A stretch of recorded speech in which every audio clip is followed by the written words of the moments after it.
मित्रों नमस्कार, मैं are Yadav Hindi Guru channel में आपका स्वागत करता हूं। मित्रों, मैंने इसके पहले वर्णमाला के क्रम में 3 वीडियो डाला है जो आपके एग्जाम यूपी ट्रिपल में आने वाले हैं। वो सामान्य हिंदी से 25 प्रश्न किए जाना है और भी एग्ज़ाम हैं जो वनडे एग्ज़ाम के हैं। तो वनडे एग्ज़ाम में आपको मैं बता दूं कि वर्णमाला से लेकर के पूरा हिंदी दिया गया है सिलेबस आपका। तो उसमें से आपको मैं मेरे प्लेलिस्ट में इसके पहले 3 वीडियो है, ये चौथा वीडियो जो होगा वर्णमाला के क्रम में। तो आप देख लीजिए कि इसके पहले मैंने बताया आपको कि वर्णमाला में स्वर कौन है, कौन व्यंजन है, कौन उसमें संयुक्ताक्षर है, कौन उसमें वर्ग है, वर्गीय व्यंजन मैंने आपको बता दिया। ये सब बताने के बाद में ये आज चौथा वीडियो होगा। तो आप देख लीजिए, इसमें अल्प प्राण आपने सुना होगा। अल्प प्राण क्या होता है? तो अल्प प्राण होता है कि जो वर्ग मैंने आपको बताया है कि प्रत्येक वर्ग का पहला, तीसरा और पांचवा वर्ण और अंतस्थ व्यंजन यहाँ मैंने लिखा है। पहला, तीसरा, पांचवा वर्ण और अंतस्थ व्यंजन। अंतस्थ व्यंजन मैंने आपको बताया था, तो आपको पता होगा कि यार अलावा होता है। और मैंने ये बताया था कि प्रत्येक वर्ग का पहला, तीसरा, पांचवा वर्ण है। इसके बाद में देखिए, पहला, तीसरा, पांचवा वर्ण ये है। ये ट वर्ग का पहला, तीसरा, पांचवा वर्ण है। ये ता वर्ग का पहला, तीसरा, पांचवा है। और ये पा वर्ग का पहला, तीसरा और पांचवा वर्ण है। तो इसके बाद में मैंने क्या बताया कि यार अलावा यानी अंतस्थ व्यंजन। तो ये हो गए आपके अल्प प्राण वर्ण। अब सवाल कैसे पूछा जाएगा आपसे? सवाल पूछेगा कि निम्नलिखित में कौन अल्प प्राण वर्ण नहीं है, क्योंकि वर्ण तो बहुत सारे हैं लेकिन कौन अल्प प्राण वर्ण नहीं है। तो आपसे जो सवाल पूछा जाएगा तो आपको ऐसे विकल्प मिलेगा, जैसे यहाँ पर विकल्प दिया गया है। तो विकल्प में आप देख रहे होंगे कि लिखा गया है कि का, रा, डा और सा। तो आप बता दीजिए जरा कि कौन सा नहीं है। तो आपको पता है कि वर्ण तो बहुत सारे हैं लेकिन कौन नहीं पूछा जाएगा आपसे। तो आप बताएंगे इसमें का तो है ही, रा भी है, डा भी है, लेकिन सा नहीं है। तो इस प्रकार से प्रश्न आपसे किया जाएगा। मैं आपको प्रश्नों का नेचर भी बता दे रहा हूँ कि कैसे कैसे प्रश्न इसमें बनाए जाते हैं।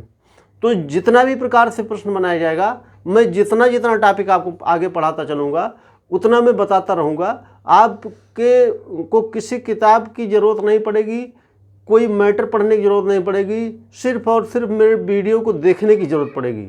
इतना अगर आप विश्वास करके पढ़ लेते हैं तो आपका कोई भी प्रश्न बाहर नहीं जाना है। देखिए, दूसरा होता है महाप्राण वर्ण। महाप्राण वर्ण का मतलब होता है कि ऐसा वर्ग जिसको बोलने में अधिक श्वास की आवश्यकता पड़ती है, उसे हम महाप्राण वर्ण कहते हैं। ऐसे ही अल्प प्राण वर्ण की परिभाषा होती है कि जिस वर्ण को बोलने में कम श्वास की आवश्यकता होती है, उसे अल्प प्राण वर्ण कहते हैं। परिभाषा आप लिखना चाहेंगे तो लिख लेंगे, नहीं तो आप ऐसे समझ लीजिए कि महाप्राण वर्ण प्रत्येक वर्ग का दूसरा, चौथा वर्ण और उस व्यंजन होता है। ठीक, तो प्रत्येक वर्ग का दूसरा, चौथा वर्ण। आपको वर्णमाला का जो मैंने वर्ग बताया है ये पूरी तरह से याद होना चाहिए। जब याद होगा तभी आप उसको कर सकते हैं। ये जो सवाल यहाँ से आने हैं ये आप जब वर्णमाला पूरी तरह से याद रखेंगे तभी कर सकते हैं। अब आपको प्रत्येक वर्ग का दूसरा और चौथा वर्ण याद होना चाहिए, तभी तो कर पाएंगे इसको। अब यहाँ पर मैंने लिख दिया प्रत्येक वर्ग का दूसरा, चौथा वर्ण। देखिए, का वर्ग का ये दूसरा और चौथा वर्ण है, ये चा वर्ग का दूसरा, चौथा वर्ण है, ये टा वर्ग का दूसरा, चौथा है, ये ता वर्ग का है, ये पा वर्ग का है। इसके बाद मैंने बताया है कि उस व्यंजन आएगा। उस व्यंजन देखिए मैंने यहाँ पर लिख दिया है। तो इतने कुल मिला करके आपके जो महाप्राण वर्ण हो गए वो इतने हो गए। अब सवाल जैसे अल्प प्राण में किया गया था ऐसे ही सवाल महाप्राण में किया जाएगा कि निम्नलिखित वर्णों में कौन महाप्राण वर्ण नहीं है।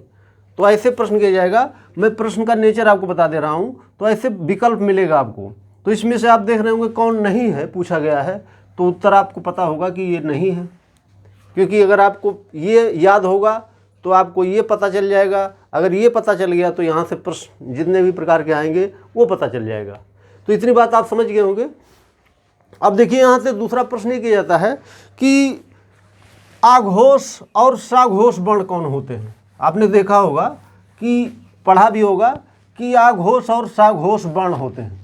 तो आघोष की परिभाषा लिखना चाहते हैं तो आप लिख सकते हैं कि जिस वर्ण को बोलने से स्वर यंत्र कम कंपित हों, यानी कि ऐसे वर्ण कि जिसको बोलने से स्वर यंत्र में कम कंपायमान हो। यानी स्वर यंत्र जो होता है वो आपको पता है कि जीभ है, तालु है, दांत है, ये सब स्वर यंत्र बोले जाते हैं।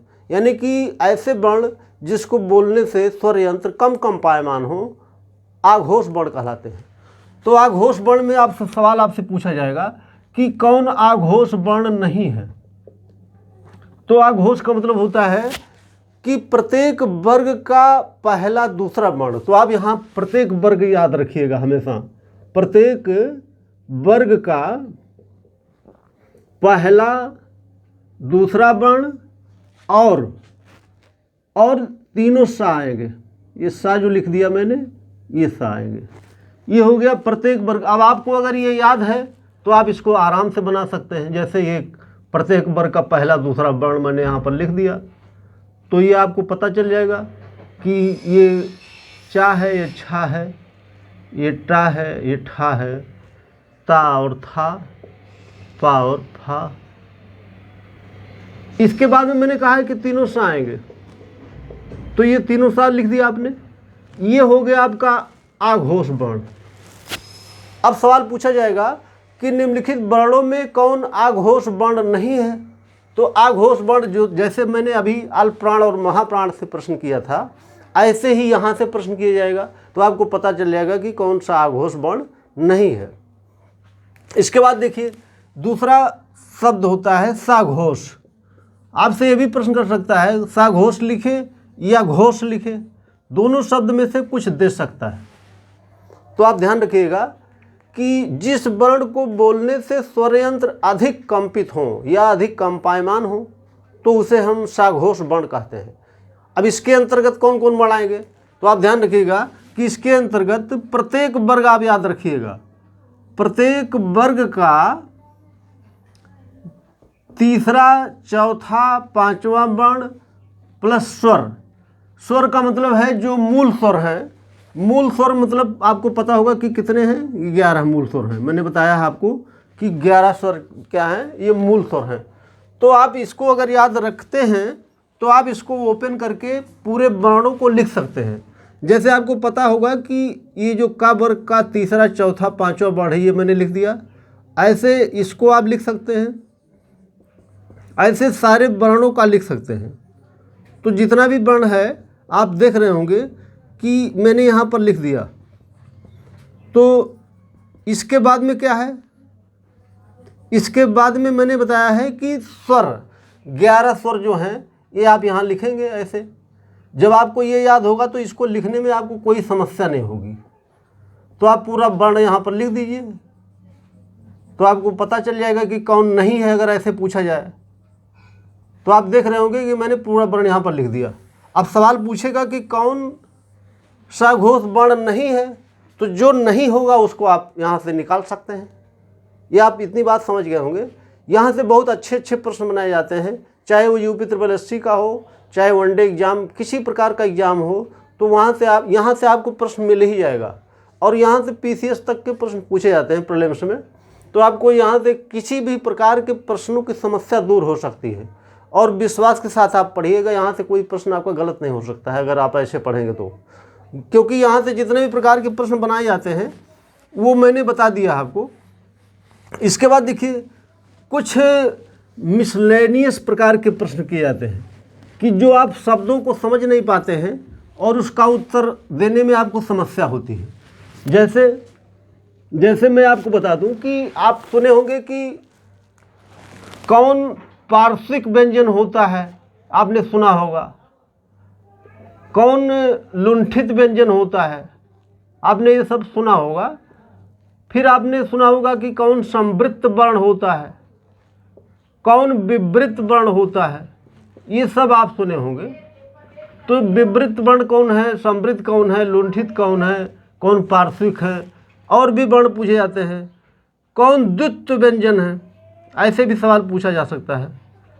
द्वित्व वर्ण कौन होता है या द्वित्व व्यंजन कौन होता है। तो आप इसका जब मतलब समझ जाएंगे तो इसका उत्तर देने में आपको समस्या नहीं होगी।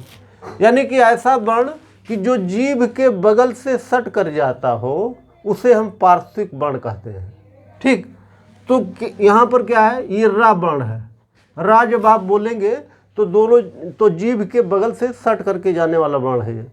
ऐसे पूछेगा लुंठित क्या है, तो लुंठित वो होता है कि जो जीभ को पलटना पड़े, आपको बोलने में जीभ को पलटना पड़े, तो जिसको बोलते हैं ला। ये रा है, ये ला है, ये रा है, पार्श्विक ला होता है, ध्यान रखिएगा। ये मैंने लिख दिया ऐसे, सुधार कर लीजिए आप। तो ये लुंठित रा होता है, पार्श्विक ला होता है। ऐसे समृद्ध वर्ण होता है, ऐसे वर्ण कि जब आप बोलते हो तो आपके मुंह बंद होने लगे, तो उसको बोलते हैं समृद्ध वर्ण। जैसे आप उ बोलेंगे तो आपका मुंह बंद होना शुरू हो जाएगा। विवृत वर्ण वो है कि जब आप बोले तो आपका मुंह खुलना शुरू हो जाए। तो जैसे आप बोलते हैं आप बोल करके चेक कर लीजिएगा तो आपका मुंह खुल जाएगा। ठीक, ऐसे द्वित्व व्यंजन क्या होता है, एक आधा वर्ण और एक पूरा वर्ण जिस शब्द के में हो उसे हम द्वित्व व्यंजन कहते हैं। जैसे आपने लिखा सज्जन, तो देख रहे होंगे कि एक आधा वर्ण है, एक पूरा वर्ण है, तो ये द्वित्व व्यंजन कहलाता है। तो पूछा जाएगा सवाल आपसे कि कौन निम्नलिखित शब्दों में किसमें द्वित्व व्यंजन लगा है। ठीक, जैसे आपने लिख दिया दिल्ली, तो एक आधा ला एक पूरा ला। ठीक, तो आप देख रहे होंगे कि ये द्वित्व व्यंजन है। ठीक, जैसे आपने लिख दिया कि कुत्ता, तो एक आधा है फिर आधा है फिर पूरा है, तो एक आधा एक पूरा मिल करके जो वर्ण यानी कि जो शब्द बनाए जाए उसे हम बोलते हैं द्वित्व व्यंजन। तो ये आपको समझ में आ गया होगा कि वास्तव में जितने भी प्रकार से यहाँ से प्रश्न किए जाते हैं, आप ध्यान रखिएगा कि ये सारे प्रश्न इस हमारे वर्णमाला के टॉपिक से मिल जाएंगे। और आपको मैं क्रमिक रूप से बराबर अब बताता रहूँगा, जितने भी वनडे के एग्ज़ाम हैं या लेखपाल का है या यूपी ट्रिपल एससी किसी प्रकार का एग्ज़ाम है जो हिंदी पूछी जानी है, वो आपकी समस्या यहाँ से दूर हो सकती है। तो मित्रों, आप चैनल पर बने रहिए, देखते रहिए और शेयर लाइक ज़रूर कर दिया करें मित्रों। बहुत बहुत धन्यवाद। फिर मैं अगला वीडियो देता हूँ।